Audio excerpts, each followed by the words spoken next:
I still remember the exact moment her hands trembled. We were standing at gate B6, and my grandmother was clutching her boarding pass envelope with both hands. Except, there was nothing inside.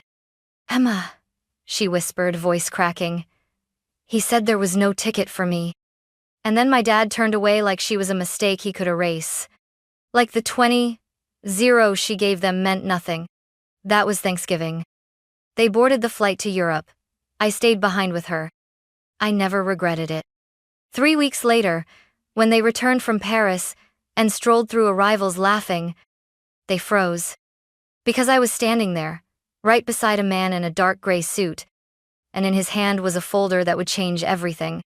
This is the story of betrayal, of a woman who gave everything, and of what happens when someone finally says, enough. Growing up, I never really felt like I belonged to my family. My dad, Charles Whitmore, was a real estate agent, obsessed with image. My mom, Deborah, was more concerned with diet plans and social rankings than actual emotions. Family dinners were scripted performance-small talk, critiques, silence. But there was one person who made life feel like sunlight, my grandma, Lillian. She was my dad's mother, a retired school teacher who lived in a modest one-story home in Meridian. Every summer, she'd take me in like I was her own daughter. While my parents jetted off on adult-only cruises, I spent warm afternoons baking cinnamon bread, watering her hydrangeas, and falling asleep on the couch to her humming old Billie Holiday tunes. She was gentle but sharp, kind but firm. When I cried about not being invited to my cousin's birthday party, she taught me how to paint instead. When my parents scolded me for getting a B in math, she said, "Grades measure numbers, not worth." She saved everything I made, every clumsy drawing, every birthday card. Her fridge was covered in my childhood. And even as I grew older, moved away, and became a nurse in Boise, I never stopped visiting. Because Grandma never stopped loving me. Unlike my parents, she never made me feel like I had to earn her affection. And, deep down, I always feared they resented that bond. That maybe they saw her softness toward me as a threat. They never said it out loud. But I could see it in the way my father's jaw tensed whenever Grandma praised me. Or how Mom's smile thinned whenever I chose to spend the holidays with Grandma instead of flying to Aspen. Still, I told myself, they wouldn't hurt her, not her. I was wrong. That Thanksgiving, when they came to her house with suitcases, smiles, and promises of a family trip to Europe, I wanted to believe them. I wanted to believe that, maybe for once, they meant to include her. But even then, a part of me was holding its breath. Because love in my family always came with strings. And Grandma? She never saw the strings tightening. It started with wine, pie, and compliments that felt a little too rehearsed. We were gathered around Grandma's small mahogany dining table. She had made her famous sweet potato casserole, and the room smelled like cinnamon and roasted turkey. Everyone was smiling too much, laughing too easily. I knew that laugh. It was the one my father used when he was trying to close a sale. "I was thinking," Dad said between bites, "how amazing it would be to take this family somewhere special. You know, Europe, all of us, Rome, Paris, London, one unforgettable adventure."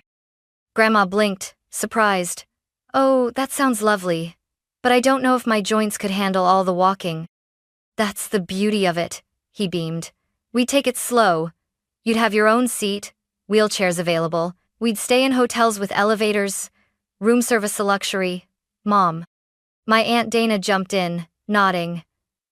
"Mom, you've never been out of the country. This is your chance." Even my cousins, Brooke and Tyler, who barely looked up from their phones all night, muttered something like, "Yeah, it'd be cool." I looked over at Grandma. She was quiet, stirring her tea slowly. Then Dad added, as if casually, "We just need a bit more for bookings. Deposits are due next week. The rest is covered." My stomach tightened. "How much is a bit more?" I asked, keeping my tone even. He smiled. "Only 20. I figured Grandma could contribute. She's always wanted us to travel as a family." The room fell silent for a second. Then Grandma smiled weakly. Well, if it brings everyone together. I wanted to scream. But I didn't. Because Grandma looked happy, hopeful, like a child waiting to be chosen for the first time. And after a lifetime of being sidelined by her own children, I think she finally believed they saw her again. She called the bank the next morning. I overheard her giving account numbers. I stood in the hallway, fists clenched. I should have stopped her. I should have asked her to wait, to question why it was her who had to pay when no one else seemed to lift a finger. But all I said was, "Grandma, are you sure?" She patted my hand. "Honey, they're finally including me. It's worth every penny." Every part of me wanted to believe her. But something in the way Dad hugged her goodbye too quick, too distracted, left a cold pit in my stomach. This wasn't a gift. It was a transaction. And Grandma didn't realize she was the one being sold short. The morning of our flight to Europe, Grandma was ready before anyone else. She wore her navy cardigan with gold buttons and the same black flats she always called her travel shoes, though she hadn't traveled in years. Her suitcase was small, almost embarrassingly so, the kind you'd pack for a weekend trip, not a 3-week European tour. "I packed light," she said proudly, "so I wouldn't slow anyone down." I gave her a soft smile, but inside, my stomach was in knots. At the airport, everything moved quickly. Dad took charge, checking passports and barking directions like a general on a mission. Aunt Dana fluttered about, fussing over her neck pillow and overpriced water bottles.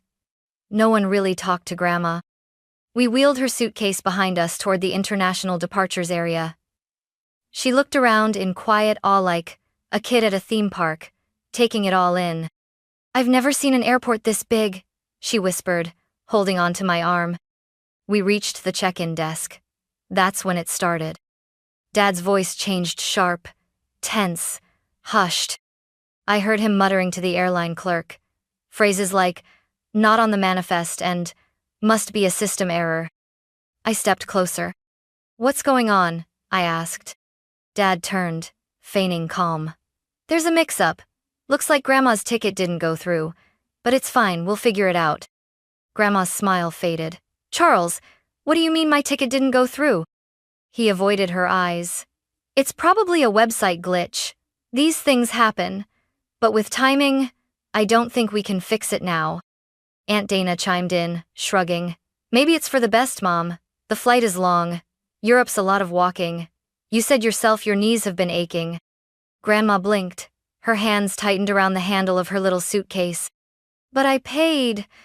I gave you the money," she said, her voice barely above a whisper. My father gave a strained smile. "Of course. And we're all going because of your generosity. But you should rest, Mom. We'll bring you back gifts, photos, stories." And then just like Faith turned and walked toward the gate. No apology, no hug. Just dismissal. I stood frozen. My heart pounded in my chest like a war drum. Around us, other families hugged, laughed, snapped photos. And we stood still, just me and my grandmother, and a suitcase that suddenly felt far too small. She looked at me, blinking slowly. "There's no ticket for me," she murmured again, as if saying it aloud might change something. I reached for her hand. "Then I'm not going either." She tried to protest, her voice trembling. "Emma, you've been dreaming of this trip." "No," I said, "not without you." And just like that, they boarded a plane to Europe. And we walked quietly back through the airport doors, into the cold November wind. The drive home was wordless. Grandma sat in the passenger seat, her hands folded neatly in her lap. She didn't cry, she didn't rage. She just stared out the window like she was watching someone else's life pass by. When we got back to her house, she walked straight to her favorite chair by the window, unzipped her suitcase, and began unpacking with slow, methodical movements. Folded sweaters. A small bottle of lavender lotion, a passport that had never been used. I stood in the doorway, unsure if I should say something or just let her pretend nothing happened. Instead, I walked to the kitchen and made her chamomile tea. When I returned, She was holding an old photo of her, Dad, and Aunt Dana at a beach decades ago. The edges were worn, the colors faded, but her smile in that picture was bright and fearless. "I really thought, maybe this time, they meant it," she said quietly. I didn't respond. I couldn't. The anger in my throat was too thick to speak through. Later that night, after she'd gone to bed, I sat alone at the dining table. My laptop glowed dimly in the dark. I typed one search term, almost instinctively: Elder Financial Abuse Laws, Idaho. Page after page of legal articles, statistics, and hotline numbers appeared. I clicked on one link: Office of Elder Protection, Inheritance Rights, Boise Division. There it was clear as day. If a senior citizen is coerced, deceived, or manipulated into transferring assets under false pretenses, it may qualify as financial exploitation. I copied down the number. The next morning, Grandma was in the garden. She wore her knit gloves and was pruning dead leaves off her rose bushes. I walked out and handed her a mug of coffee. "You don't have to pretend you're okay," I said softly. She gave me a tired smile. "I'm not pretending, sweetheart. I just don't want to make it harder for you." "It's already hard," I admitted. "But doing nothing? That's harder." She looked down at the petals in her palm. "They're still my children." "I know," I whispered. "But you're my family, and I won't let them do this to you." She didn't answer. But that night, I called the number. A receptionist transferred me to someone named Victor Hensley, a lawyer with the Office of Elder Protection. "Tell me everything," he said, his voice calm, deliberate. So I did. And for the first time in days, I didn't feel helpless. Victor Hensley didn't look like what I expected. He wasn't cold or overly formal. When he arrived at Grandma's house the next afternoon, he wore a gray blazer, jeans, and a warm expression that didn't feel rehearsed. He shook Grandma's hand gently and sat on the edge of the armchair like someone visiting an old friend, not investigating a crime. "Mrs. Whitmore," he began, "Emma has told me about the incident.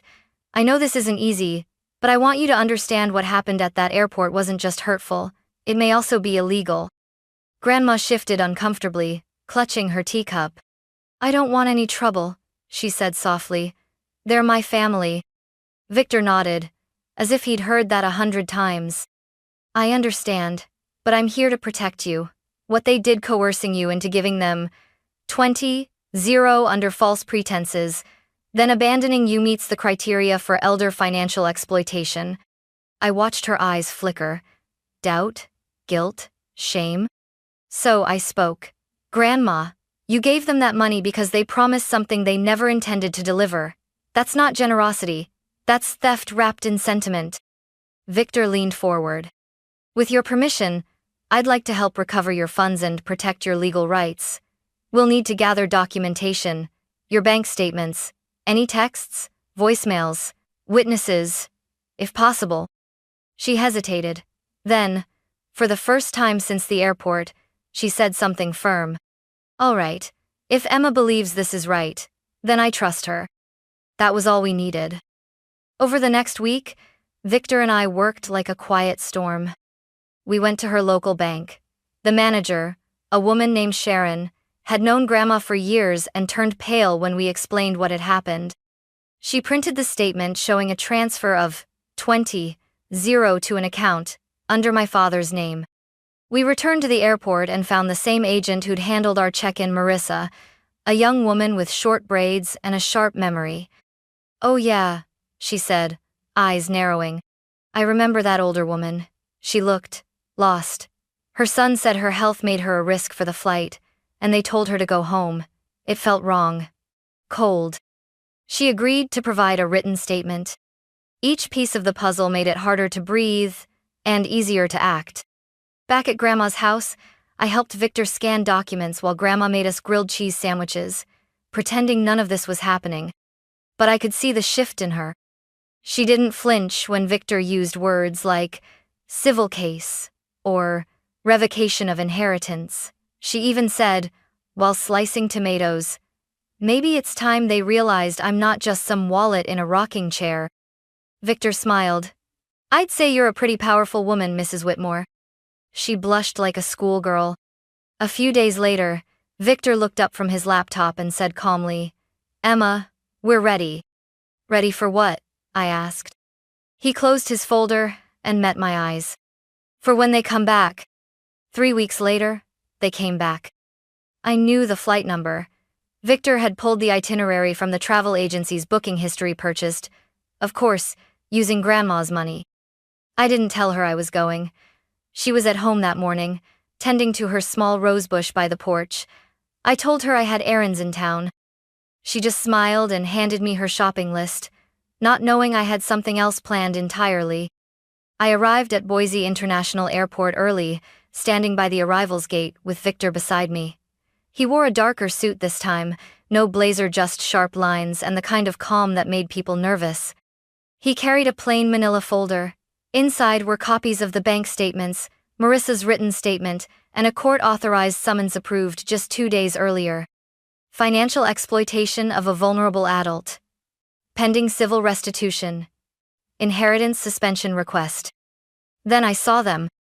My father emerged first, rolling 2 oversized suitcases with stickers from Rome and Paris. My mother followed, her hair perfectly blown out and her nails freshly done. Aunt Dana wore sunglasses indoors and snapped selfies with Brooke and Tyler, who were both laughing at something on TikTok. They looked happy, untouched, like nothing had ever happened. Until they saw me. I stepped forward without a word. Victor walked beside me. "Charles Whitmore," he said firmly. "Dana Brooks. This is for you." He handed my father and aunt each a copy of the summons. They both stared at the papers like they were written in a foreign language. What is this?" Dad stammered. Victor remained calm. "Legal notice of investigation regarding financial abuse of Lillian Whitmore. You are required to respond within 7 business days. Failure to comply may result in a formal lawsuit." Aunt Dana ripped off her sunglasses. "Are you serious? This is insane. She gave us that money?" Victor raised an eyebrow.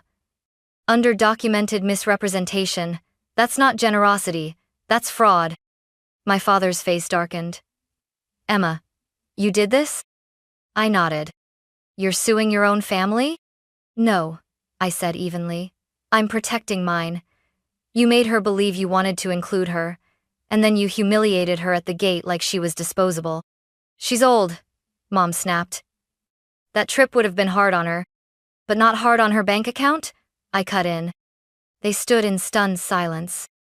Then Aunt Dana spat. "You've always been dramatic." Victor stepped between us. "This conversation is over. We'll see you in mediation." And just like that, we turned and walked away. But before I left, I looked over my shoulder just once. And I saw their faces. No joy. No power. Just panic. They didn't show up for the first mediation meeting. Victor said he wasn't surprised. People like them usually think silence will make us go away. It didn't. Instead, the judge granted a default ruling in Grandma's favor. Full restitution, 20. 0 returned within 30 days. But that wasn't all. Based on the evidence of intentional deception and emotional harm, the court placed a hold on all inheritance claims tied to her estate. A formal recommendation was submitted. Revocation of all familial inheritance rights related to my father, my aunt, and their spouses. When I brought the ruling papers home, Grandma sat at the kitchen table, turning them over slowly in her hands. "They really did this," she murmured, not in disbelief, more like quiet confirmation of something she'd tried not to believe for too long. "I'm sorry it had to come to this," I said gently. She looked up at me and smiled, small, sad, but somehow lighter. "No, sweetheart, I'm sorry I let it go on this long." That night, she called Mr. Hendrickshire, estate attorney from years ago.